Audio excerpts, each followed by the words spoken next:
On the evening of November 12th, 2024, my husband David sat across from me at our dining room table and said, "I want a divorce. The business is in my name. The house is in my name. You'll get $75,000. Take it or leave it." I'm Catherine Williams. I'm 64 years old. I looked at him, this man I'd spent 42 years with, and I said, "Okay." He blinked. His lawyer, who was listening on speakerphone, went silent. Even David seemed confused by how easy it was. But what they didn't know was that I had already won. They just didn't realize it yet. If you're listening from somewhere far away, drop your city in the comments so I can see how far this has traveled. And please stay with me until the end. Let me take you back to the beginning, because you need to understand what we built together before you can understand what he tried to take away. I met David Williams in August of 1982 at Henderson & Associates accounting firm in Hartford, Connecticut. I was 20 years old, fresh off the plane from Lagos, Nigeria, with a business degree from the University of Lagos, and dreams bigger than the Atlantic Ocean I'd just crossed. David was 22, a junior accountant with kind eyes, and a laugh that made everyone in the office feel like they were in on the joke. We were both young, both hungry, both convinced we could build something that mattered. By 1986, we were married, living in a tiny apartment on Flatbush Avenue, and planning our escape from the corporate grind. David had connections in the financial consulting world. I had the organizational skills and the client relations expertise. On March 15, 1986, we filed the paperwork for Williams & Associates Financial Consulting. The original business registration, I still remember it, listed us both. David Allen Williams and Catherine Okonkwo Williams, co-founders, equal partners. Those early years were brutal. We worked 16-hour days. I handled the bookkeeping, the client outreach, the endless paperwork that comes with building something from nothing. David managed the tax preparation, the financial planning, the technical side of the consulting work. We were a team. We split everything 50-50, the work, the stress, the occasional small victory. By 1995, we had 4 employees and annual revenue of $860,000. By 2005, we'd grown to 12 employees and revenue of $2.4 million. By 2010, we were at 15 employees and $4.2 million in annual revenue. We'd also raised 2 beautiful children. Grace, born in 1986, became a pediatrician. Isaiah, born in 1989, became a high school history teacher. We bought our house in West Hartford in 1998, a beautiful colonial at 847 Thornwood Drive, purchased for $320,000, now worth $950,000 according to the most recent appraisal. We had arrived. We had made it. And then, in 2010, David came to me with a proposal. "Cat," he said. He always called me Cat. "You've been working nonstop for 24 years. The business is stable. We're financially secure. Why don't you retire? Enjoy life a little. We can finally travel, spend time with the grandkids. I can handle the business." It sounded reasonable. I was 50 years old. I was tired. Grace had just had her first child, and I wanted to be present as a grandmother in a way I couldn't be when I was working 80-hour weeks. "Are you sure?" I asked. "Can we afford it?" David showed me the numbers. Business projections, investment accounts, retirement savings totaling $643,000. "We're more than secure," he assured me. "Trust me." So I did. I trusted him. I stepped back from the daily operations of Williams & Associates. I didn't resign officially. We were married, after all, and the business was ours. But I stopped coming into the office every day. I reduced my hours. I became what David called semi-retired. What I didn't know was that in 2011, 1 year after I stepped back, David filed paperwork to restructure the business. He removed my name from the official ownership documents. He changed Williams & Associates from a partnership to a sole proprietorship under his name alone. He never told me. For 14 years, I believed we still owned that business together, that the fruits of my labor from 1986 to 2010 were still mine, that the foundation I'd helped build was still partly mine. I was wrong. The changes started small, so small I almost didn't notice. It began in March of 2024, about 8 months ago. David started working late more frequently. Once a week became twice a week. Twice a week became 3 times, then 4. "Big client," he'd say when he came home at 9 or 10 at night. "Tax season. You know how it is." I did know how it was. I'd lived through 24 tax seasons myself. But something felt different. His phone habits changed. The phone that used to sit carelessly on the kitchen counter now lived permanently in his pocket. He'd added a 6-digit passcode where there used to be none. When it buzzed with notifications, he'd glance at it with an expression I couldn't quite read. Anticipation mixed with something that looked almost like guilt. "Who's texting you?" I asked once, casually, while we were watching television. "Client," he said without looking at me. "They're panicking about their quarterly taxes."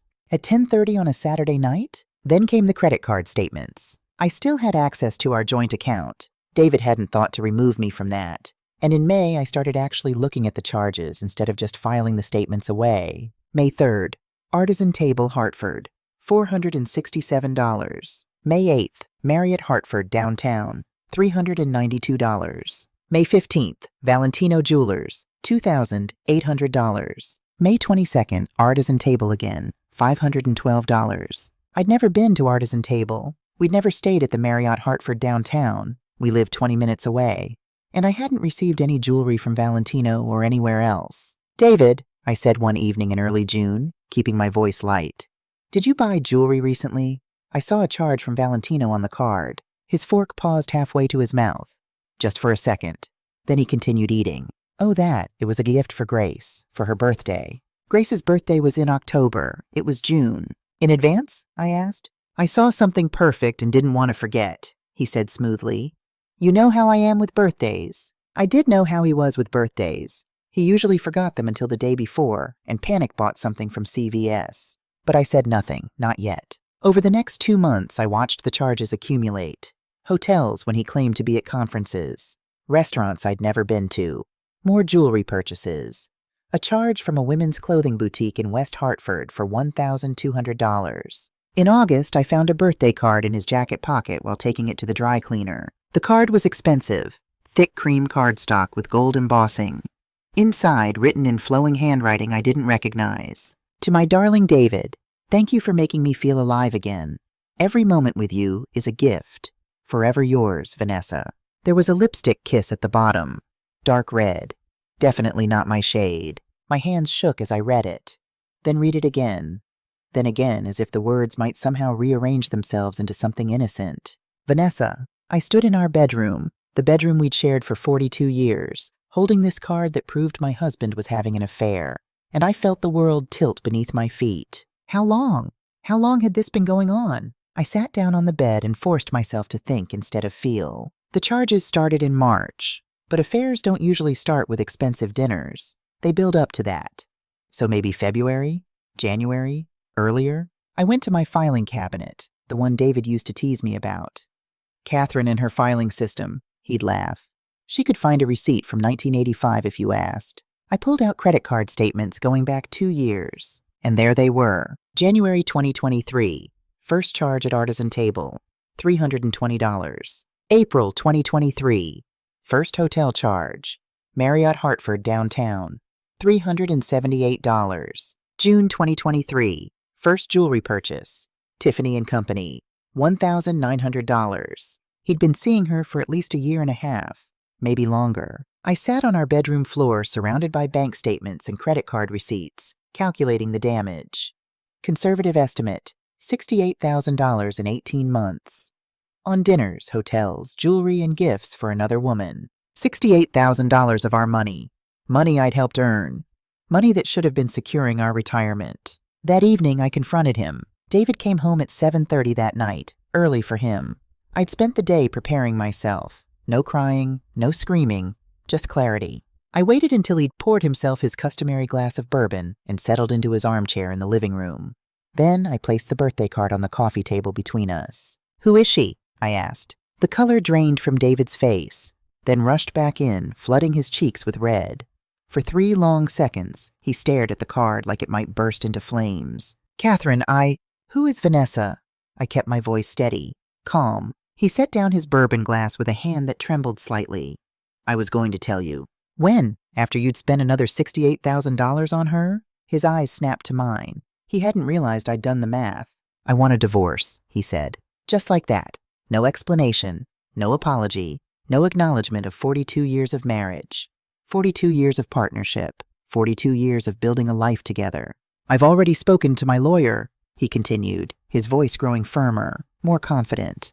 We can handle this cleanly, professionally. I stared at him, this stranger wearing my husband's face. We'll split things fairly, I began, but he cut me off. Fairly? He laughed, actually laughed. Catherine, let's be realistic. The business is in my name. The house is in my name. I've been very careful about that. The words landed like physical blows. What do you mean careful? I mean that legally, you have very little claim to either. You stopped working at the business 14 years ago. You're not on the official ownership documents.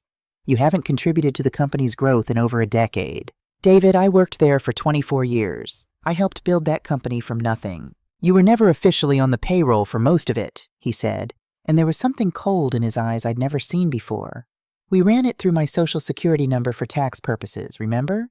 Good luck proving your contribution in court. He stood up, straightening his tie, a gesture I'd seen him make 1,000 times before business meetings. He was putting on his professional mask, preparing to negotiate. My lawyer will be in touch with the settlement offer. I suggest you get your own representation. He picked up his keys from the side table. I'll be staying at the Hartford Marriott until we sort this out. I'll come by for my things this weekend. David? But he was already walking toward the door. One more thing, he said, pausing with his hand on the doorknob. The settlement offer will be fair. $75,000 and you can keep the furniture.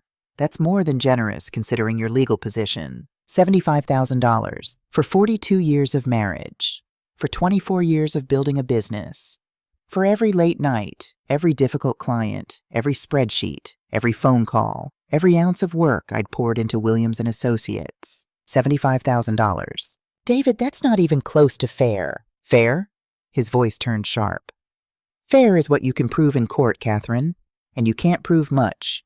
You retired. You chose to step back. Those were your decisions. He opened the door. My lawyer will be in touch. And then he was gone. I stood in our living room, the living room we'd furnished together, in the house we'd bought together, next to the business we'd built together. And for the first time in 42 years, I was completely alone.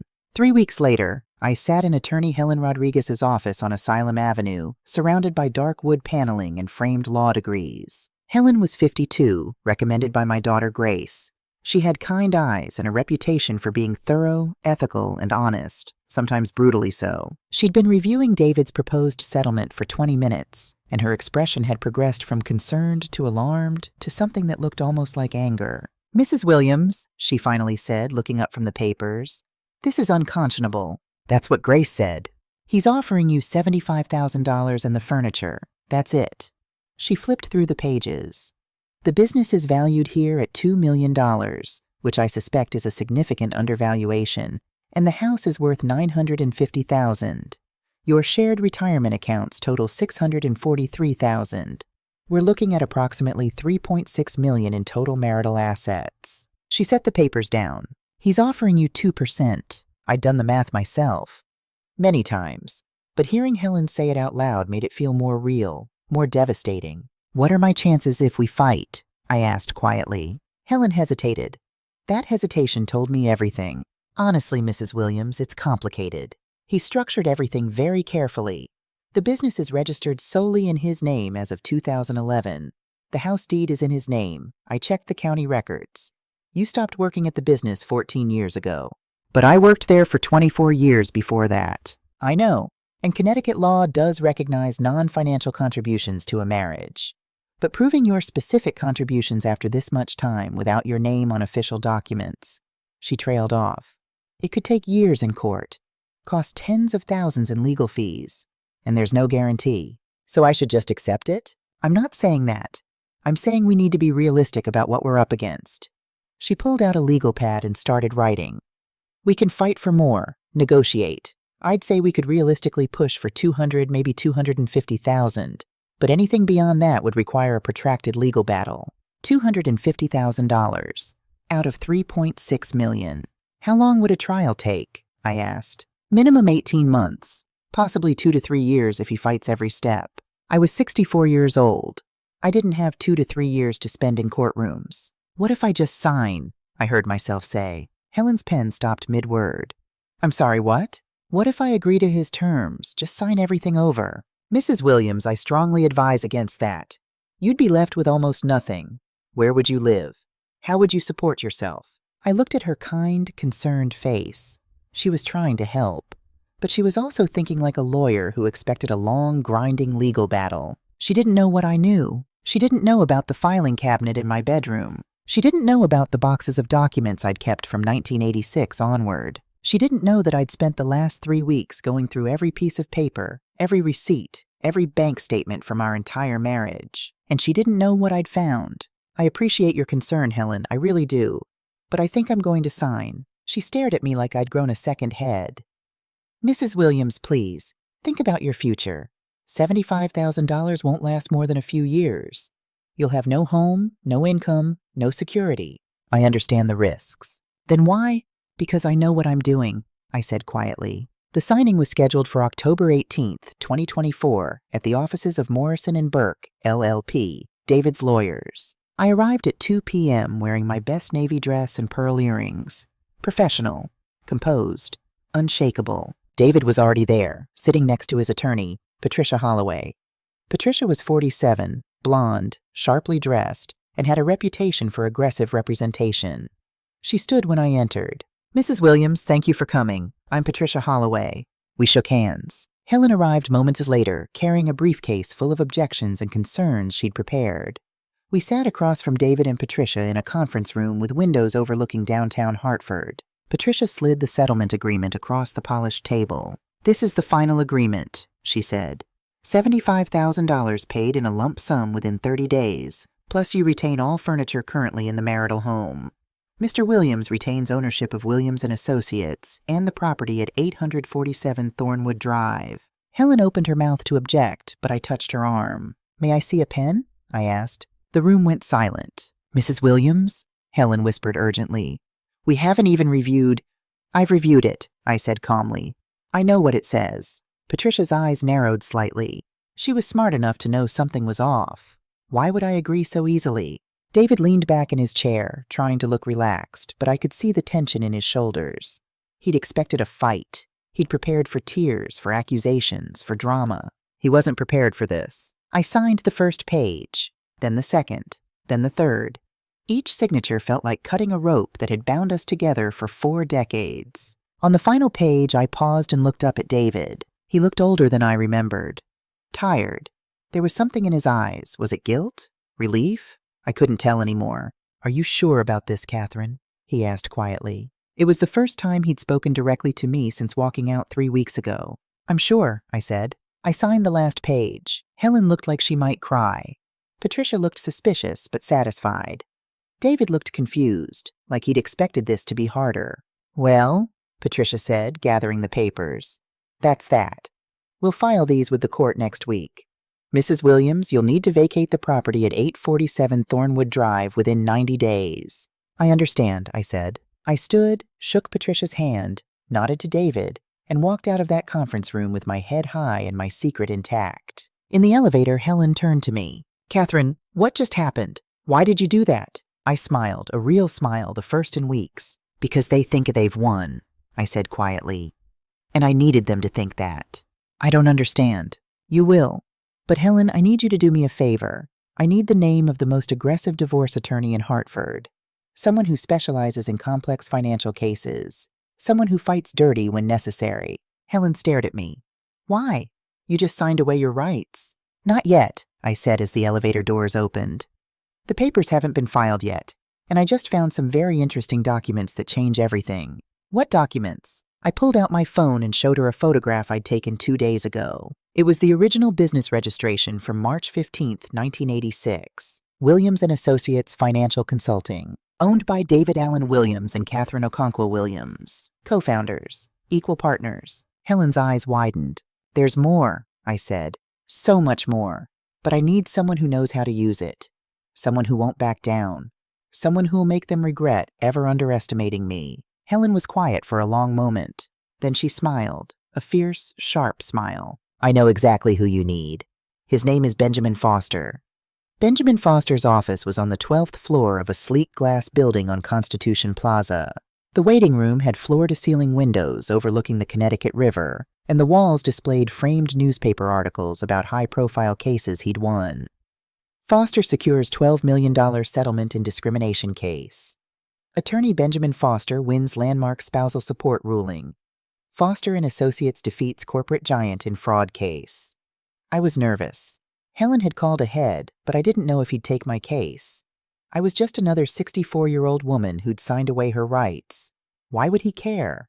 His assistant, a young woman named Jasmine, led me into his office at exactly 3 p.m. on October 23, 2024. Benjamin Foster was 58 years old, black, with silver-streaked hair and eyes that seemed to miss nothing. He stood when I entered, a tall man in an immaculate charcoal suit, and extended his hand. "Mrs. Williams, Helen Rodriguez speaks very highly of you." "She didn't tell you I just signed away everything I own?" He smiled.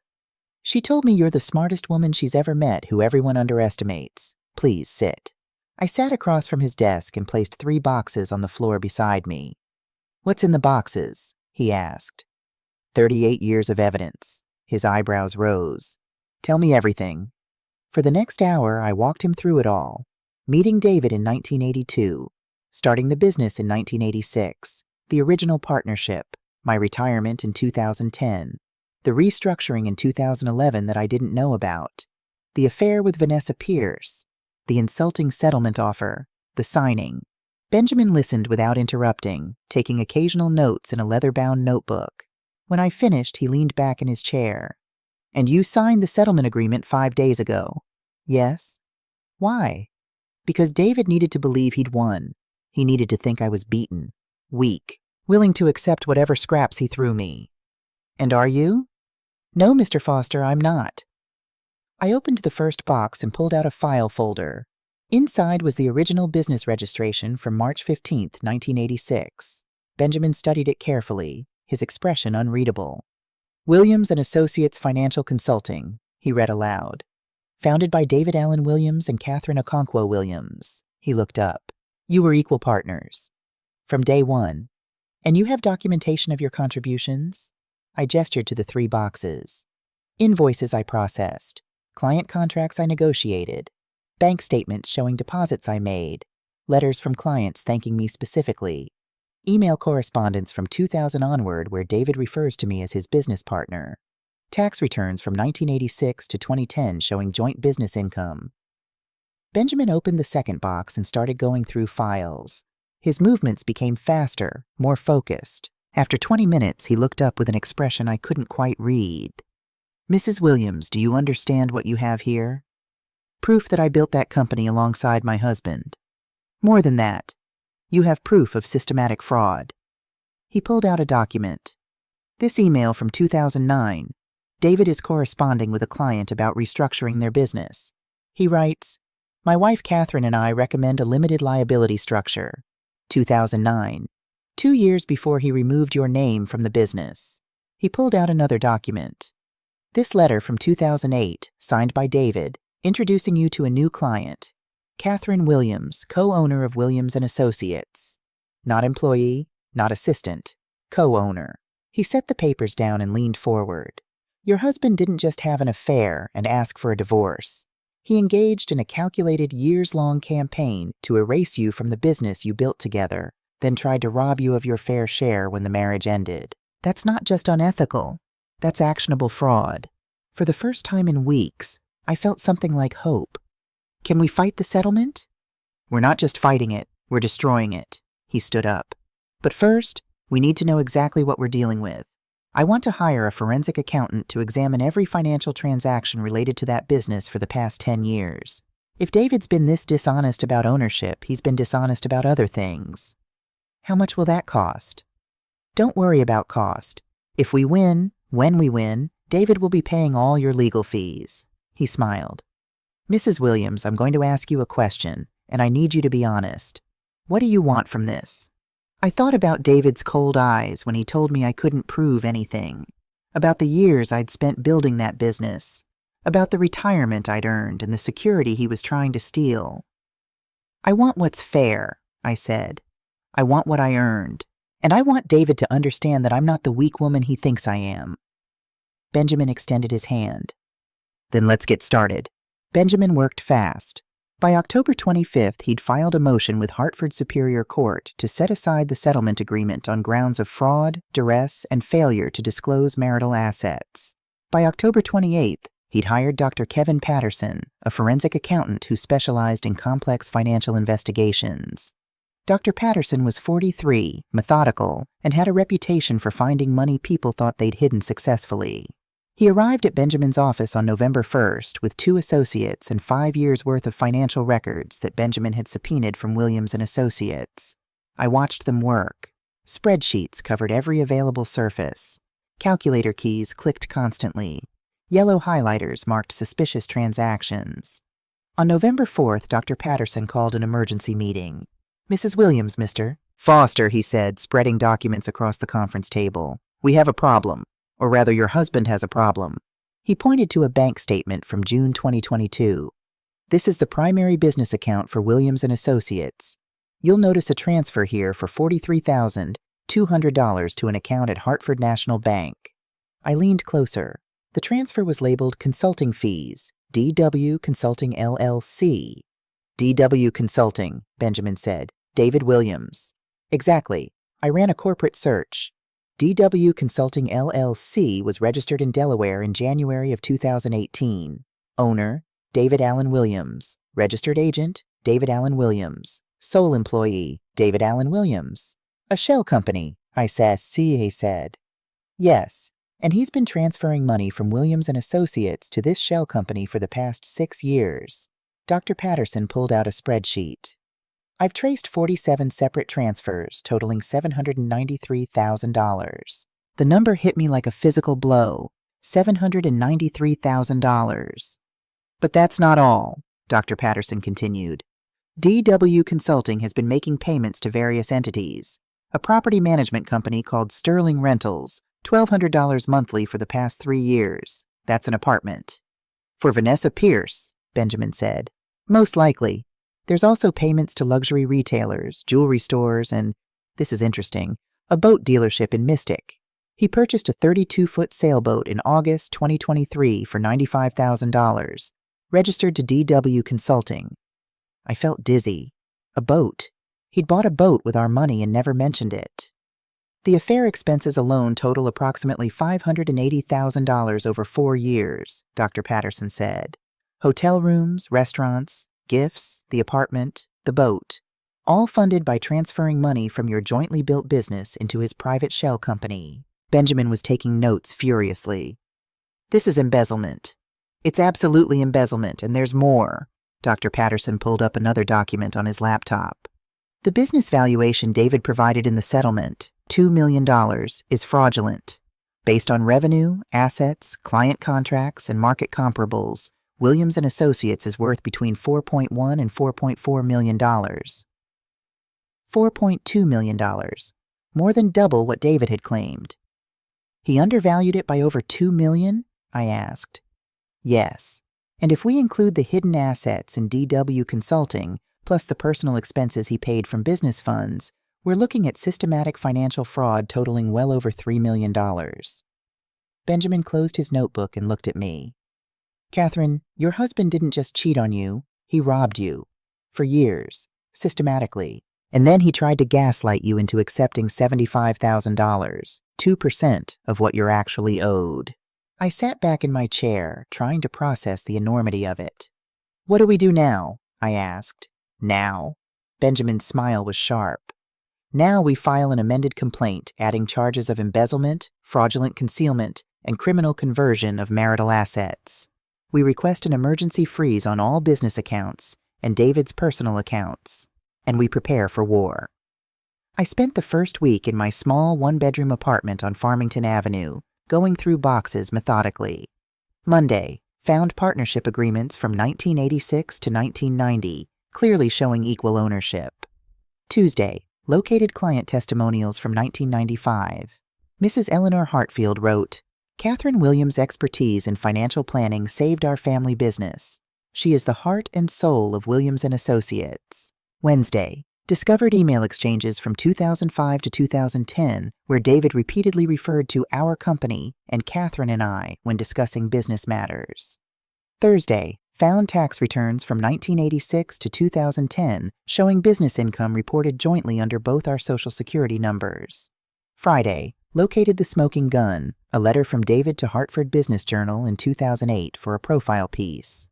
My wife Catherine and I started Williams & Associates in 1986 with nothing but a dream and a filing cabinet. She's been my partner in every sense, in business and in life. I photographed everything, made copies, created a timeline. Benjamin's team subpoenaed more records. Monday, bank statements revealed David opened DW Consulting's account on January 15, 2018, the same month he'd told me we should simplify our finances and convinced me to close my personal checking account. Tuesday, credit card statements showed the affair started earlier than I'd thought. First suspicious charge, December 2021. A dinner at Max downtown for $378. That was 3 years ago. Wednesday, property records revealed David had been paying for an apartment at 1450 Main Street, Hartford, Unit 7B, since March 2022. Monthly rent, $1,200. Total paid, $33,600. Thursday, boat registration documents showed the sailboat, named Second Wind, docked at Mystic Seaport Marina. Monthly dock fees, $650, paid from DW Consulting account. Friday, Dr. Patterson discovered another shell company, DAW Investments, LLC, registered in Nevada in 2020. Assets, $247,000 in stocks and bonds, all purchased with money transferred from Williams & Associates. The numbers kept growing. $580,000 in affair expenses, $793,000 transferred to shell companies, $247,000 in hidden investments. Benjamin interviewed former employees of Williams & Associates. Monday, Samuel Green, who worked there from 1995 to 2020, gave a sworn affidavit. Mrs. Catherine Williams was absolutely essential to the business. She handled all major client relationships, managed the office, and made strategic decisions alongside David. To call her an assistant is an insult to history. Tuesday, Deborah Chen, office manager from 2003 to 2019. I reported directly to Mrs. Williams. She was my boss. She made hiring decisions, approved budgets, and represented the company at industry events. She was a full partner in every meaningful way. Wednesday, Robert Martinez, senior accountant, 2008 to 2023. When Mrs. Williams retired in 2010, the whole culture of the office changed. She was the glue that held everything together. David even said to me once, "I don't know how I'm going to do this without Kat." Thursday, found 3 former clients willing to testify that they'd chosen Williams & Associates specifically because of my reputation and expertise. Friday, Reverend Samuel Brooks from Shiloh Baptist Church agreed to testify about my character and David's recent behavior at church events. Benjamin prepared for David's deposition, scheduled for December 2nd. Monday, we received David's financial disclosure, full of lies. Business valued at $2 million, false. No mention of DW Consulting, concealment. No mention of DAW Investments, fraud. No mention of the boat, omission. Tuesday, Patricia Holloway called Benjamin, angry. "Your client signed a settlement agreement. This is harassment." Benjamin's response, "My client signed under fraudulent circumstances. See you in court." Wednesday, David called me directly, against his lawyer's advice. His voice on the phone, "Catherine, what are you doing? We had an agreement." My response, "We had a lie, David. You stole from me for years." Thursday, Grace called, crying. David had told her I was being unreasonable and trying to destroy him. I showed her the documents. She went silent, then said, "Oh my God, Dad, what did you do?" Friday, Isaiah came to visit, brought me groceries, hugged me, said, "Mom, I'm proud of you." David didn't take the lawsuit lying down. On November 10th, my phone rang at 7 in the morning. David, "Catherine, please, can we talk? Really talk?" "We're done talking, David. My lawyer—" "Forget the lawyers for a minute. It's me. It's us. 42 years has to count for something." It counted for $75,000, apparently. "I'll increase the offer. $250,000. Right now. Today. No more fighting. You can start fresh." "Start fresh?" I almost laughed. David, you stole over $1 million from our business. You hid assets. You committed fraud. And you think $250,000 makes that okay? Catherine, be reasonable. I am being reasonable. Reasonable is half of $4.2 million. Reasonable is half of what we built together. What you're offering is insulting. You're going to regret this. A court battle will destroy both of us. Then you should have thought of that before you decided to rob me. I hung up. On November 15th, Grace called me, upset. Mom, I had lunch with Dad today. He's really struggling. He says you're trying to take everything, that you're being vindictive. I took a breath. Grace, honey, did he tell you about the $793,000 he transferred to a shell company? Did he mention the boat he bought with business money? The apartment he's been renting for his girlfriend? Silence. Did he explain why he valued our $4.2 million business at $2 million in the settlement documents? Mom, I'm not trying to take everything, sweetheart. I'm trying to get what I earned, what I spent 24 years building. Your father is trying to keep you from knowing the truth. More silence. Then, can I see the documents? Of course. Grace came over that evening. I showed her everything. Bank statements, transfer records, Dr. Patterson's forensic analysis, the boat registration, the apartment lease. She sat at my kitchen table, tears streaming down her face. I can't believe he did this to you. To us. To our family. I'm sorry you had to find out this way. Don't apologize, Mom. You have nothing to apologize for. She wiped her eyes. I'm testifying. If you need me to testify, I will. Word spread through our social circles. Hartford's professional community was small, and David knew a lot of people. At church on November 17th, I felt eyes on me. Whispers. Mrs. Eleanor Simmons, who I'd known for 15 years, actually turned away when I approached. After service, Reverend Brooks pulled me aside. Catherine, I want you to know that I stand with you. What David did, what he's trying to do, is wrong, and I won't have my congregation treating you like you're the villain here. Thank you, Reverend. He's been making calls, trying to paint you as bitter, greedy, refusing to let go. But I've known you both for 20 years. I know who you are. The next Sunday, Reverend Brooks's sermon was titled Justice and Forgiveness. He didn't name names, but the message was clear. Forgiveness does not mean accepting injustice. Forgiveness does not mean allowing ourselves to be robbed of our dignity. Forgiveness does not mean staying silent when we've been wronged. True forgiveness comes after true justice. I saw David's friends shift uncomfortably in their pews. On November 21st, I came home to find someone sitting in a silver BMW in my apartment complex parking lot. When I approached my building, she got out. Vanessa Pierce. She was 41, blonde, beautiful in that polished way that money can buy. Designer coat, perfect makeup. The woman my husband had spent almost $600,000 on. Mrs. Williams, I know who you are. She flinched. I need to talk to you. Please, just 5 minutes.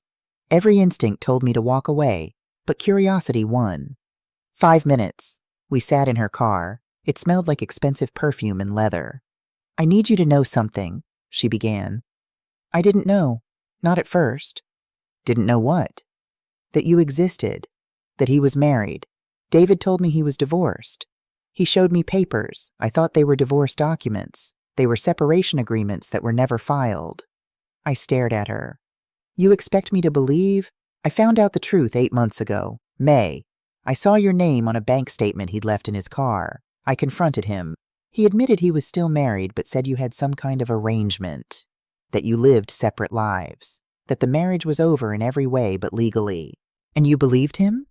I wanted to believe him, she said quietly. I'm not proud of that. But yes, I believed him because I loved him. Or I thought I did. She reached into her purse and pulled out a USB drive. 2 weeks ago I found something. David doesn't know I have it. It's a backup of his laptop. Files he thought he'd deleted. Emails, documents, audio recordings he made.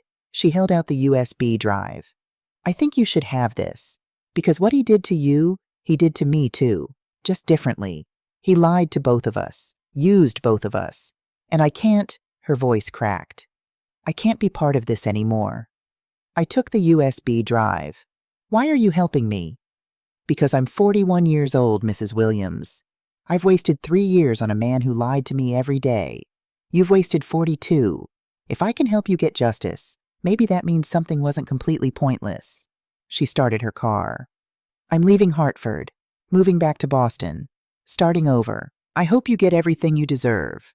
She drove away, and I stood in the parking lot holding a USB drive that might contain the final pieces of evidence I needed. I took the USB drive to Benjamin's office the next morning. We plugged it into his computer, and what we found was devastating. David's journal entries, 2018 to 2024, March 3, 2018. Filed paperwork for DW Consulting today.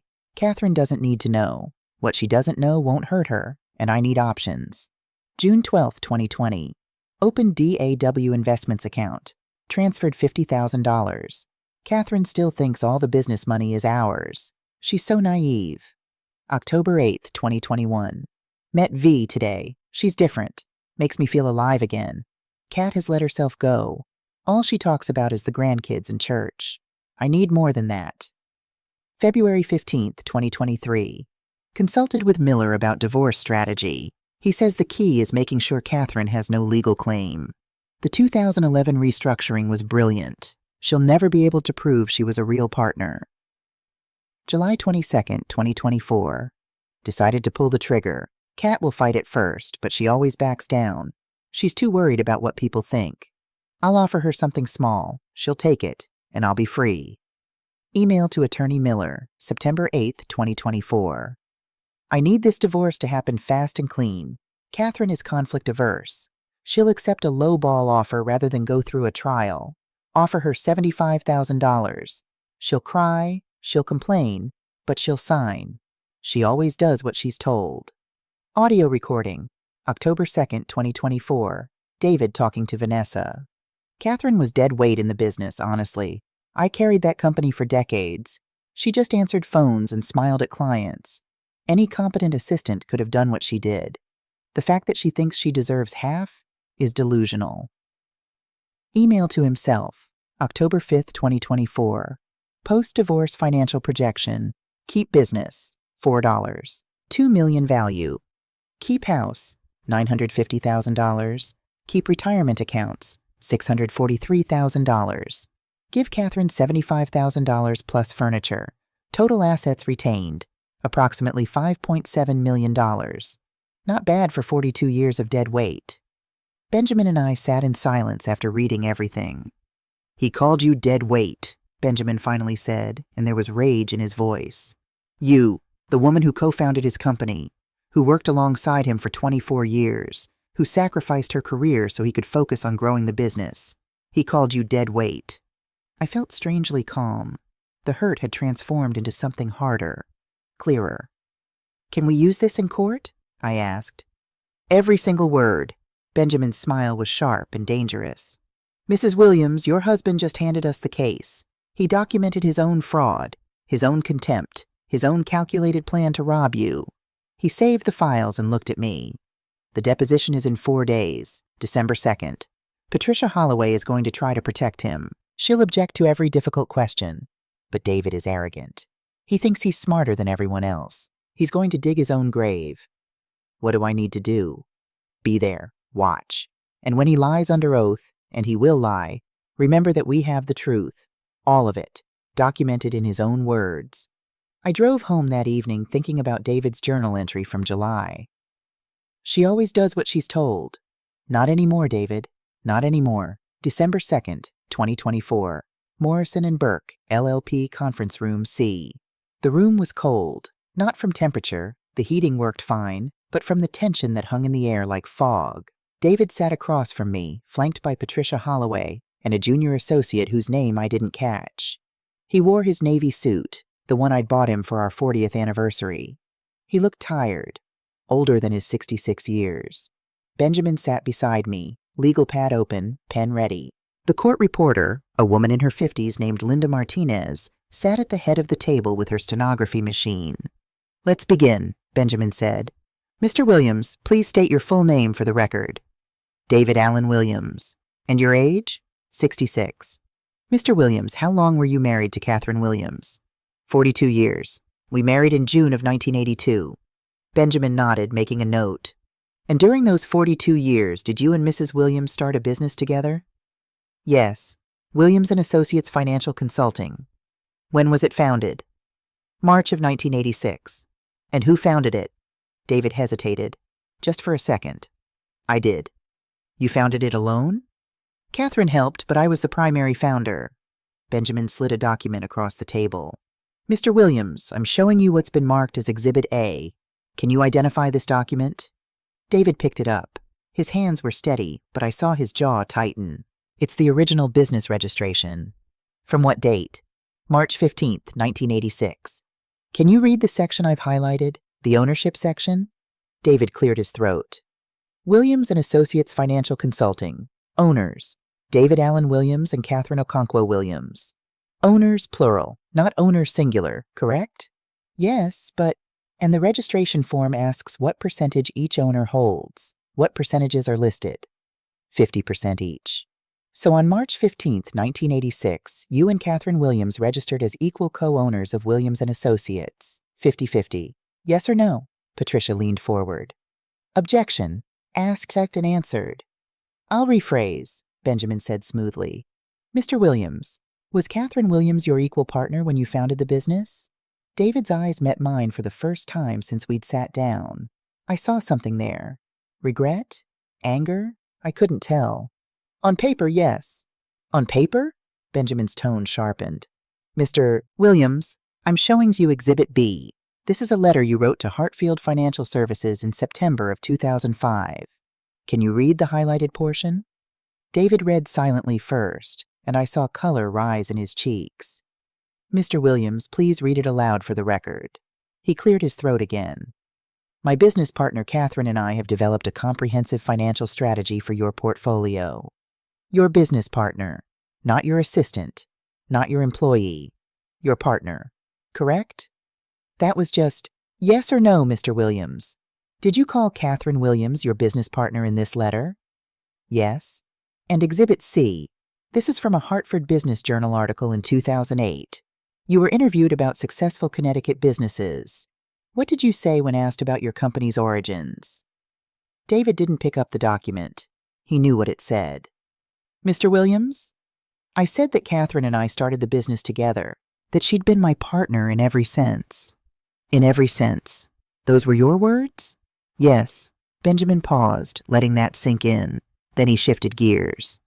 Mr. Williams, in 2011, you restructured the business. Can you explain what that restructuring entailed? I changed it from a partnership to a sole proprietorship for tax and liability purposes. Did you discuss this restructuring with Mrs. Williams? Silence.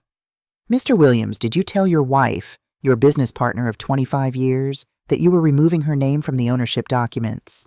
She knew she was retiring. That's not what I asked. Yes or no? Did you specifically tell Catherine Williams that you were legally removing her as an owner of the company? David's lawyer touched his arm, but he shook her off. No, I didn't tell her. Why not? I didn't think it mattered. She wasn't working there anymore. She wasn't working there because you convinced her to retire, correct? You told her the business was secure and she could enjoy her retirement? Yes. So let me understand this. You convinced your wife to retire from the business she'd helped build for 25 years. Then, without her knowledge, you legally erased her ownership. And you didn't tell her because you didn't think it mattered? Patricia stood. Objection. Counsel is badgering the witness. Withdrawn. Benjamin flipped a page in his notes. Let's talk about D.W. Consulting LLC. Are you familiar with that entity? David's face went pale. Yes. Who owns D.W. Consulting? I do. When did you register it? January 2018.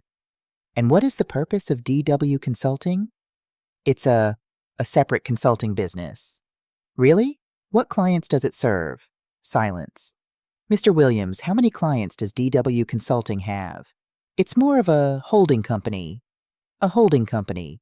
I see. And between 2018 and 2024, how much money did you transfer from Williams and Associates to D.W. Consulting? David looked at his lawyer. Patricia whispered something to him. I don't have an exact figure. Let me help you. Benjamin slid another document across the table. This is the forensic analysis prepared by Dr. Kevin Patterson.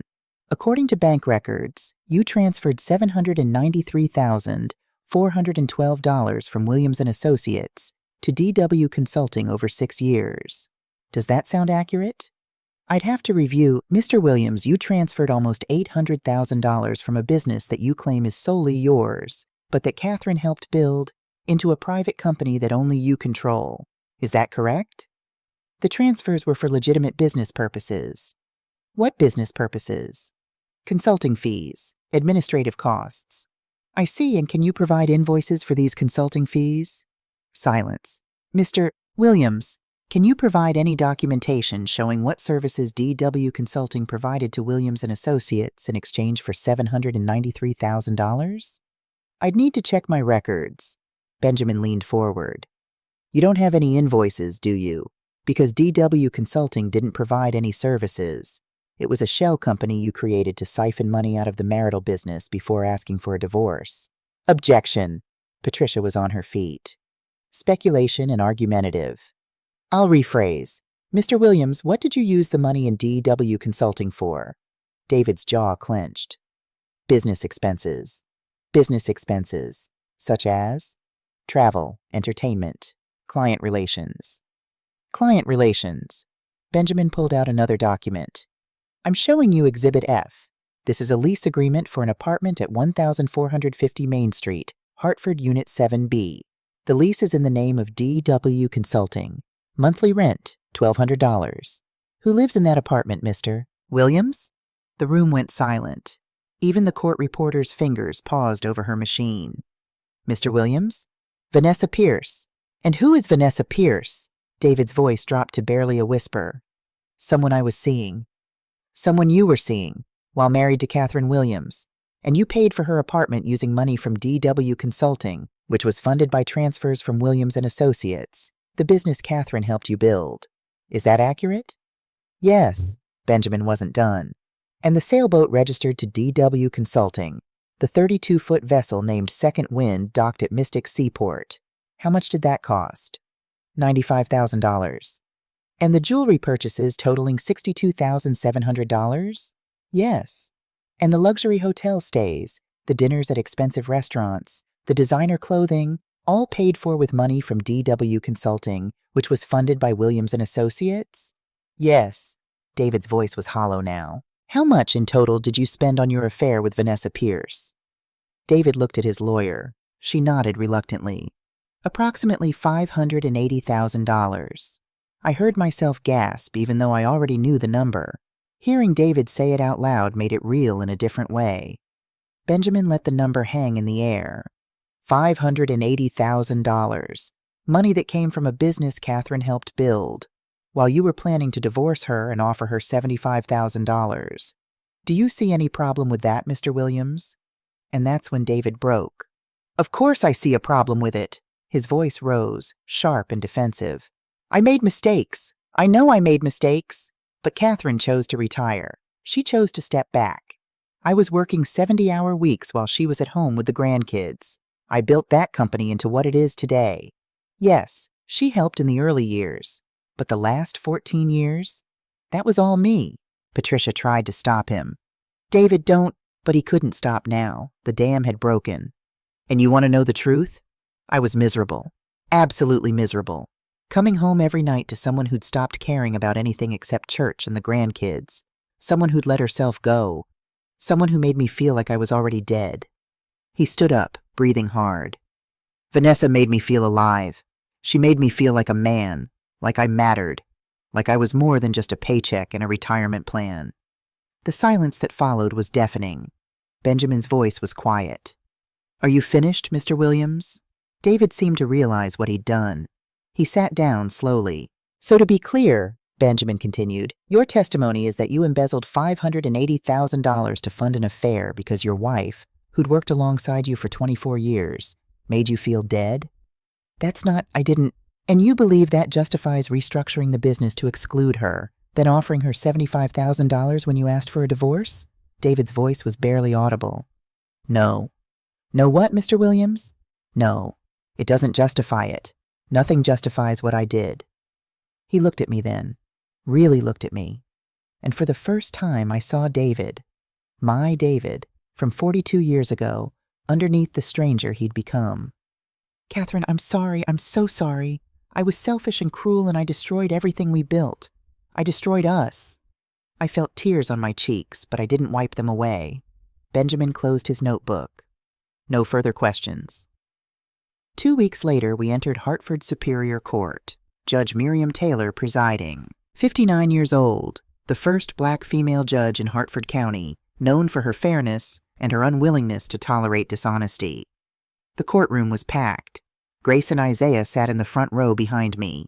Joyce Mitchell, Reverend Brooks, several former employees of Williams & Associates, even a few reporters from the Hartford Courant.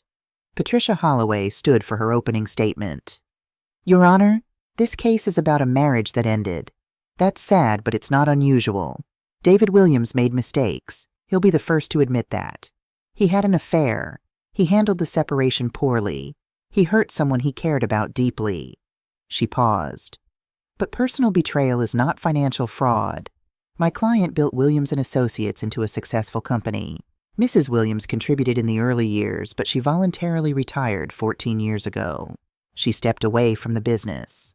And when the marriage ended, Mr. Williams offered her a settlement. She signed it freely. Now she regrets that decision and wants a do-over, but that's not how the law works." Then Benjamin stood. "Your Honor, this case is about systematic erasure and theft. Catherine Williams didn't just contribute in the early years. She was a co-founder and equal partner for 25 years. She built that company alongside her husband, brick by brick, client by client, year by year." He walked toward the judge. "And then, when Mr. Williams decided he wanted a different life, he didn't just leave. He rewrote history. He erased Catherine from the business documents. He transferred nearly $800,000 into a shell company. He hid assets. He undervalued the business by over $2 million. And then he offered his wife of 42 years $75,000 and told her she had no legal standing to fight back." Benjamin's voice hardened. "This isn't about a sad divorce, Your Honor. This is about calculated fraud, and the evidence will prove it beyond any doubt." Over the next 3 days, Benjamin presented our case methodically. Day 1, the foundation. Original business registration showing equal ownership. Partnership agreements from 1986 to 1990. Letters and emails where David referred to Catherine as his partner. Tax returns showing joint business income. Client testimonials about Catherine's essential role. Samuel Green, former employee, testified. Mrs. Williams wasn't just present. She was essential. She managed major accounts, made strategic decisions, and represented the company at industry events. Everyone who worked there knew she was a full partner. Day 2, the fraud doctor, Kevin Patterson, walked the judge through his forensic analysis. Between 2018 and 2024, Mr. Williams transferred $793,412 from Williams & Associates to DW Consulting LLC, a shell company he controlled. Of that, $580,000 was spent on personal expenses related to his extramarital affair: apartments, gifts, travel, a boat. Additionally, Mr. Williams created a second shell company, DAW Investments LLC, and transferred $247,000 in assets. Finally, Mr. Williams valued Williams & Associates at $2 million in his settlement proposal. Based on standard valuation methods, the business is worth between $4.1 and $4.4 million. The judge leaned forward. "So the undervaluation alone represents over $2 million? "Yes, Your Honor." Day 3. David's testimony. David took the stand, looking diminished. Patricia tried to rehabilitate his image, but the deposition transcript hung over everything. On cross-examination, Benjamin was surgical. "Mr. Williams, in your journal entry from February 15, 2023, you wrote, and I quote, 'The key is making sure Catherine has no legal claim. The 2011 restructuring was brilliant. She'll never be able to prove she was a real partner.' Did you write that?" David's voice was hollow. "Yes." "So you admit that removing Catherine from the ownership documents was specifically designed to prevent her from claiming what she'd earned?" Yes. And in your email to your attorney, you wrote, 'Catherine is conflict averse. She'll accept a lowball offer rather than go through a trial.' Did you write that?" "Yes." So you deliberately undervalued the settlement because you believed your wife would be too intimidated to fight back? David looked at me. Yes, and I was wrong. About everything. On December 20th, 2024, Judge Taylor delivered her ruling.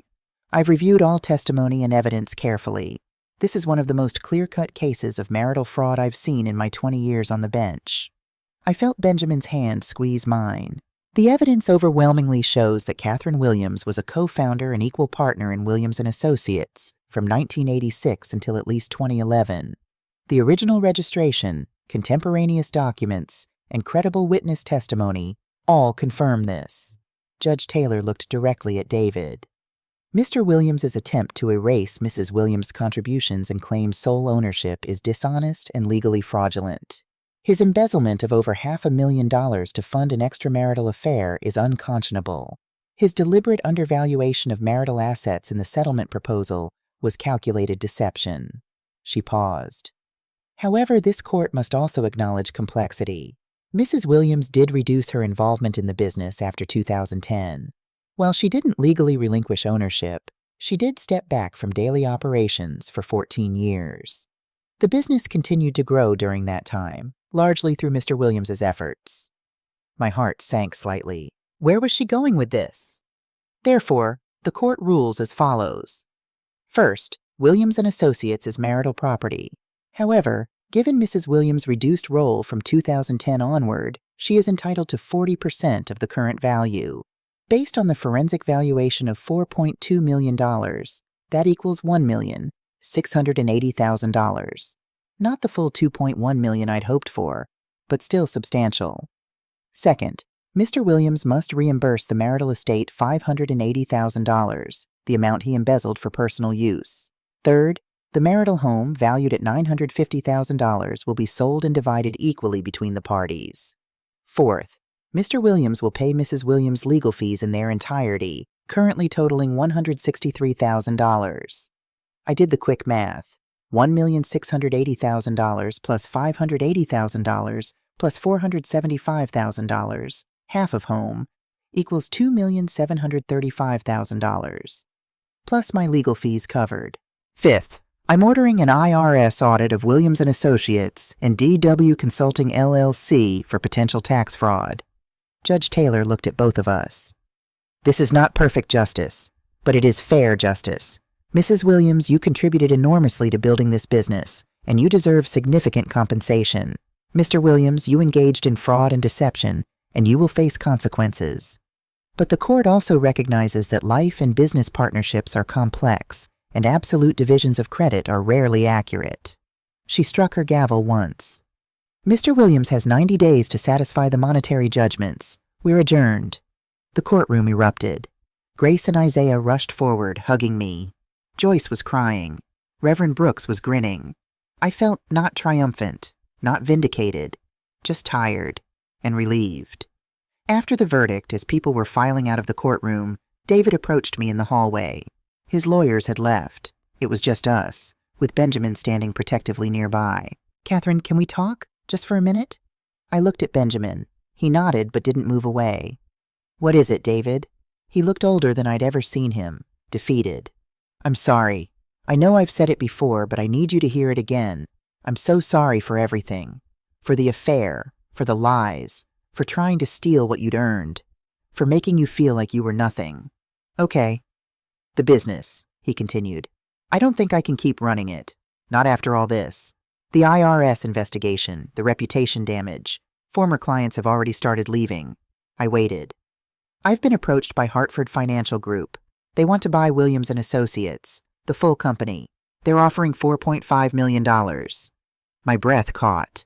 That was more than the appraised value.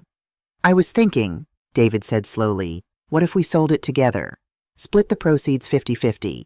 You'd get $2.25 million, plus the other awards from the judgment. I'd get $2.25 million minus what I owe you, minus legal fees. We'd both walk away clean, both start fresh. I stared at him. Why would you offer that? The court already ruled. You could keep your 60%. Because it's the right thing to do. He met my eyes. Because maybe, at the end of all this destruction, I can do one thing right. Because you earned it, Catherine. You earned every dollar, and I should have acknowledged that 42 years ago. I looked at Benjamin. Is this legitimate? If you both agree to the sale, yes. It's actually a smart move financially. You'd end up with significantly more than the judgment awarded. I turned back to David. I need to think about it. Of course. Take all the time you need. As he walked away, I felt something unexpected. Not forgiveness, exactly, but a loosening of the anger I'd carried for months. Maybe justice wasn't just about winning. Maybe it was about both sides finally telling the truth. 6 months later, I stood in the community room at Bloomfield Public Library, looking at 12 faces, all women, all over 50, all interested in learning about financial planning and protecting their assets. Good morning, I said. My name is Catherine Williams, and I'm here to talk about something that many of us don't discuss enough: financial literacy and legal protection in marriage. I'd bought a small house in Bloomfield in February. Nothing extravagant. 3 bedrooms, a nice yard, quiet neighborhood. Cost, $380,000, paid in cash. The rest of my money was invested conservatively, generating enough income that I'd never have to worry about security again. The sale of Williams & Associates had gone through in March. David and I split it 50-50, just as he'd offered. After all the judgments and legal fees, I walked away with approximately $2.4 million total. David took his share and moved to Vermont. Started a small consulting practice. We texted occasionally about the grandkids. Cordial, distant, strangers who used to know each other. Grace and Isaiah had both healed in their ways. Grace was in therapy, working through the trauma of watching her parents' marriage implode. Isaiah visited every Sunday, bringing his girlfriend, a lovely woman named Amanda who taught mathematics. Vanessa Pierce had indeed moved back to Boston. She sent me a card in February. Thank you for not hating me. Thank you for seeing me as human. I hope you're finding peace. I wrote back. I hope you are too. The first thing I want you to understand, I told the women in my class, is that love and legal protection are not mutually exclusive. You can love someone completely and still protect yourself. In fact, protecting yourself is a form of self-love. I walked them through the basics: separate bank accounts, understanding business ownership, keeping records, knowing your rights. I was married for 42 years, I said. I thought I knew my husband completely. I thought trust meant not asking questions. I was wrong. Trust should never mean ignorance of your own financial situation. After the class, a young woman, maybe 35, black, recently engaged, approached me. Mrs. Williams, thank you. My fiancé and I are starting a business together, and I was going to just let him handle all the paperwork. But your story. It made me realize I need to protect myself, even when I'm in love. Smart woman, I said. Love doesn't mean losing yourself. It means building something together while staying whole. That evening, I sat on my back porch watching the sunset. My phone buzzed, a text from David. Saw the article about your financial literacy classes. I'm proud of you, Kat. You're helping people. D. I typed back. Thank you. I hope you're well. And I meant it. I'm 65 years old now. I'm not rich, but I'm secure. I'm not married, but I'm not alone. I have my children, my grandchildren, my community, my purpose. Some people ask if I won. The truth is complicated. I didn't get everything I wanted. The marriage is over. 42 years gone. Some friendships didn't survive. Some family relationships are still healing. But here's what I did get: my dignity, my truth, my future. The knowledge that I could stand up for myself even when I was terrified. The understanding that it's never too late to fight for what you deserve. And I learned something important. Justice isn't always about total victory. Sometimes it's about both sides finally being honest. Sometimes it's about taking what you've earned and building something new. I thought retirement would be quiet grandmothering and church socials. Instead, at 65, I'm teaching classes, helping other women protect themselves, and discovering that I'm stronger than I ever knew. The greatest victory wasn't the money, though that helped. It wasn't seeing David face consequences, though that mattered. The greatest victory was looking in the mirror and recognizing myself again. I am Catherine Okonkwo Williams. I am 65 years old. I came to this country with nothing but dreams and determination. I helped build a multi-million-dollar company. I raised 2 incredible children. I survived betrayal. I fought back. I won. Not perfectly, not completely, but enough. And that, I've learned, is what real justice looks like.